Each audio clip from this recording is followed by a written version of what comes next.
Hey Chana, hey Hamid. Kif halak. At least that's how they say it here. Hey Lisa, good morning everyone. Look at this. Look where I am. Hey Debbie. This is in the middle of Hebron right now. Hey Jennifer, good morning. Look at those birds passing. Just beautiful. In that little upper corner, the left in your screen, that's the cave of the patriarchs and matriarchs. The Ma'arat HaMachpelah. You can hear gunfire throughout the area. Automatic gunfire to my right, to my left. The Arabs have a holiday today as well. There's kites in the air. They keep trying to crash kites into the local army base. I just got some good video of it. I'm gonna let you listen and watch for a second while people come on, and I'm gonna show you all of Hebron, 360-degree angle. Shalom. Hey Suzanne, hey Deborah, hey Francesca. What's up, Thaddeus? All right, I'm gonna take you guys around a bit. Now, what's very, very interesting to know, let me flip this around. Shalom, Penny, good morning, Betty. What's really amazing to understand is that everything you see behind me, everything is Hebron. But 97% of Hebron is all under Arab control. Let me rephrase that. 97%. The mayor of Arab-controlled Hebron is a convicted murderer, terrorist, scumbag piece of garbage. And 3%, which is a number a lot of my American friends understand very clearly, but 3% is Jews here, and 3% is too much for those who wish for the genocide of the Jewish nation. Why can't 3% of this landmass be Jewish? And I'm asking that rhetorically, obviously. 100% of this landmass is Jewish. It's the land of Israel. So understand, when somebody says occupation, apartheid, Hebron, flashpoint, cycle of violence, all those key words that they love to throw out there to confuse you and to make you fear your own emotions. Could you imagine if Jews or Christians prayed like this over Muslim neighborhoods? There would be UN condemnations. Right now, there would be suicide bombers in Jerusalem.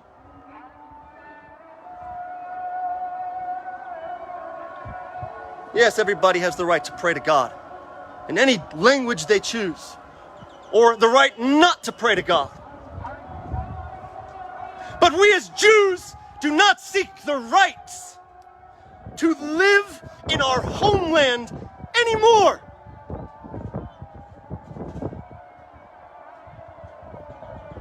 Since when do lions allow the dogs to lead them?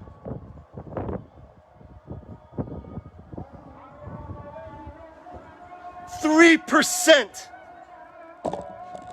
Jewish men, Jewish women, Jewish children, learning Torah, trying to maintain our heritage. That is too much for the PLO, for Hamas, and for all of you dirtbags that want to talk about a two-state solution. I will say, let's talk. But let's start with your home, no matter where you are in the world, and let me split it. I'm going to give 97% of your home to any gang that I choose. You know what? Let's call it MS-13. And they get to live in 97% of your home. Home that you paid for, that you have a receipt for, in one of the oldest living documents in the world. And of course you wouldn't want that. Not in your own backyard, not in your own front yard, not where your daughters and sons sleep, But when it comes to us here, your very own flesh and blood, you're willing to tear out the very heart of your land and replace it with the soul of those that call for our genocide. Why? So you can forget about Israel. So you can stop feeling guilty because you're not, I don't know, sticking up for this false tikkun olam that everybody's shoving down your throat. So we should be saying Kaddish, the prayer for the dead, for terrorists who slaughter our babies. That's who we've come to. That's what they want from us. And every single one of you know this without any question. If the Arabs came to us today and said, my fellow brothers, my fellow sisters of Abraham, we simply want to live now in peace. We're done. We're done with this KGB invention of Palestinian statehood in order to attack America during the Cold War. We're done with the lies. We're looking at our Quran and we're reading it finally. And we're seeing what Allah told you not to do. Never try to remove the chosen people from this land. It's written in your own language. You know, if they came to us with that, we would say, brother, sister, you're welcome here. We shop together, we eat together, we pray together. We even fight here together against radical Islam. They know it. Look what just happened with the UAE. Look at Jordan barely hanging on by their fingernails. If it wasn't for Israel backing them up. Egypt with America's backing, their tanks won't run for a day. Syria, Damascus has fallen never to rise again. Lebanon, same. As they all fall like dominoes around us, these here still have no idea what they are in the path of. They are getting in the way of the nation of Israel and our fate. That is the most dangerous thing possible. Because it isn't us with our tanks and bombs and guns that's going to lead the way. And if we haven't learned that by now, then we need to go ahead and reread the books. It is God. That's it. Because when the nation was screaming out to Moses, Moses, Moses, help us. There's a sea in front of us and Pharaoh's armies behind us. We're going to die. Moses sat there and prayed. And what did God say? He said, Moses, stop praying and move. Tell the people to move. So I'm telling you, you have to move. You have to get up and physically move because Zionism is action. And if they are willing to strap bombs on their children, if they are willing to crawl through the windows of Hallel Yafeh, may she rest in peace and glory, and slaughter her, a daughter of Judah, sleeping in her bed, right here, for the crime of being Jewish in Judea. If that's what they are willing to do in order to conquer this land, then all we have to do is the exact opposite to rectify that. We have to unify, and we have to show them, boot by boot, heel by heel, man, woman, child, from old to young, and everybody in between, that every single millimeter of this land is our eternal heritage, and all who wish to live here in peace under the laws and under the statutes of Israel and of godliness are welcome to stay, and all who wish to inflict death and violence upon us are welcome to leave one way or the other. God bless you all from Hebron. Give me a few minutes as I tour around here. I'm going to show you some other really amazing sights. I'm going to post a video soon also. I was making a video by the Cave of the Patriarchs. I'm going to show you. Hold on, let me turn it around. And then all of a sudden, the Arabs launched fireworks. Thought I was under AK fire, man. I turned. Just another day in Hebron. Let me turn this around for you, show you where I am. Oh, let me show you something incredible. The tomb of, watch this, watch this, watch this. See if I can get it zoomed in. You can read it. Wait, let me back up. The tomb of Ruth and Yishai. That's right. So whereas I do prayer sessions and take people to the fields of Ruth and Boaz, I am overlooking the tomb of Ruth and Yishai. I'm also overlooking an IDF base. I'm not going to show it right now on video for security purposes, but just so you understand how surrounded Hebron truly is, that's the roof of the IDF base, and all of this is Arab Hebron surrounding. You have an IDF base here, which is nothing. Obviously, they can all see it, and you can actually see the kite being flown here. They just tried to fly a kite directly into the base. It landed here. It's a wild place that doesn't have to be wild. But again, apartheid and oppression, what you're looking at right here is their main mall. So don't give me that garbage.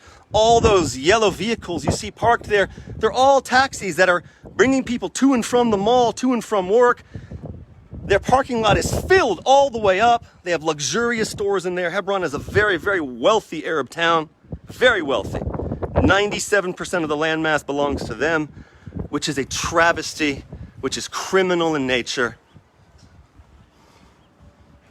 which will one day be rectified. Let me show you one more view before I scoot out of here and take you to another vantage point. Give me 1 second to raise this up. So I want you to see how the Arabs are actually shopping in Hebron right now. Not based on the myths you see on the UNICEF commercials that are meant to fleece you out of your cash and provide terrorists with mansions. This is reality. Check it out. Center of Hebron. This is this whole PLO, Palais, I'm going to take a break in between the word, Stinian myth in action about how poor and miserable and how they're just under complete military control. There isn't one Israeli soldier, not one, 0.0. In all of Arab Hebron, 0. It's all under PLO control. All of it. All of it. 97% of what you see belongs to them. They have full control, military, civic, economic, everything. What are they lacking? They have Range Rovers, BMWs, Mercedes. I have videotaped them dozens of times. They're free to pray. They're free to do commerce. They're free to build massive malls. Stop with the whining. Stop with the BS. It's enough already. This is Hebron in all her glory, guys. And last but not least, let me show you one more time the cave of the patriarchs. Then I'm going to get moving down. I'll turn this on again in just a few minutes now that I have your attention. Hello, Angelo. Look at that. Now, this is a very special day. Why? Hold on. Because today is called Rosh Chodesh Elul.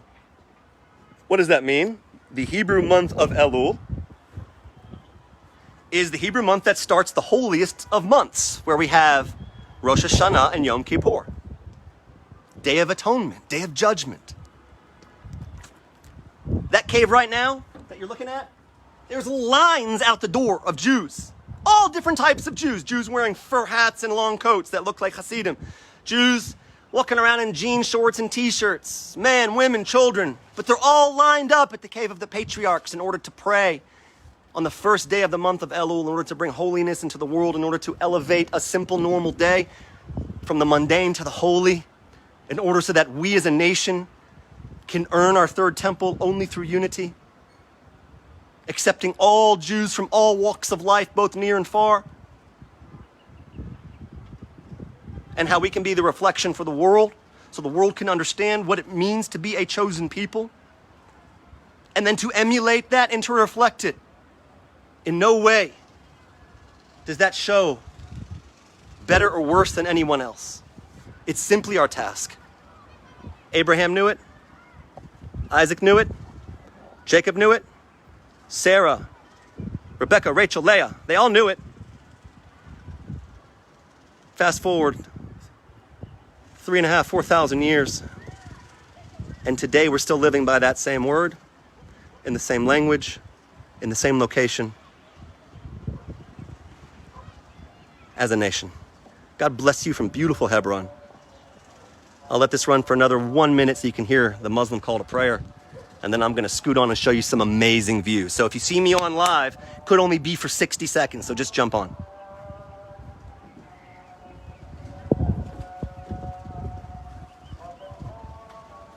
You know what? I think I need to add something to that picture. Now we're talking.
Tell you what, there might be riots now.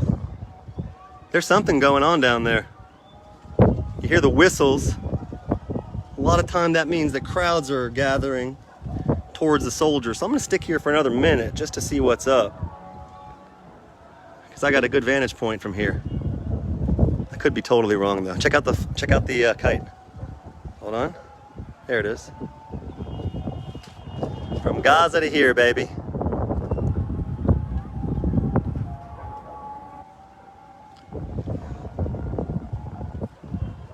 I'm Yisrael Chai, Howard. Better believe it, all day, every day.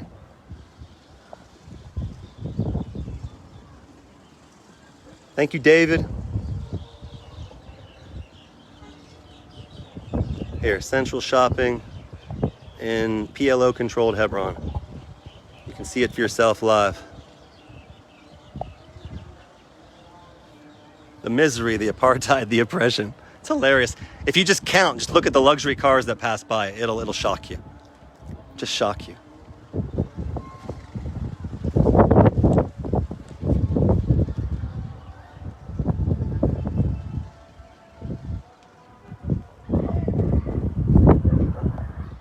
Here, let me show you where a little view down here, which is kind of neat. A bunch of Arab kids with the kite, and they're right next to the IDF soldiers. That'll be a good shot for you guys to see. Little reality, like they say that, you know, the IDF soldiers are beating these kids and they're miserable to them. I mean, check it out for yourself. There's the IDF post. Again, none of this is secret. I'm not posting any information on any video that's past the line. But there you have the kids in that lot down there. They're the ones creating and flying the kites, them and their older brothers. And the IDF soldier in his position is right there, right next to him.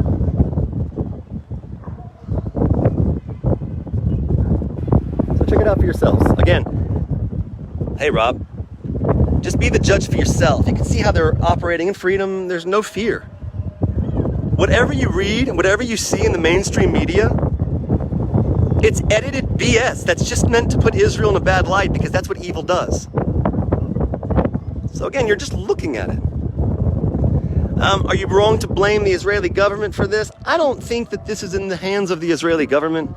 Just like we don't have the Temple Mount, it isn't because we are incapable, it's because we have to blame ourselves for it. We're not unified, that's it. Nothing else matters, nothing. No prime minister will save us from this. Only we will. The people as one. When we start calling ourselves it instead of them, meaning we are one. We consider ourselves the unified one. When we emulate that godliness, then there won't be anybody to blame because none of this will exist in a form of terror. It'll be bliss. Even more bliss than it really is. That's at least my opinion. Anyways, let me get out of this position. So there you see these kids, nobody's bothering them, the soldiers there. And I'm actually very close to where Alor Azaria shot the terrorist after the terrorist tried to kill his friends, and the terrorist was still alive wearing a heavy sweater in the middle of the summer. And he eliminated the threat. This is very, very close to where that happened. It's all very close here. All right, so now that you saw the reality of the shopping here and you saw the reality of the children with the soldiers, you saw the reality of the size of the landmass versus what you're told, I'm gonna get back in my horse and carriage and show you around Hebron. God bless you all. Thanks for watching. I hope you are enjoying this as much as I am.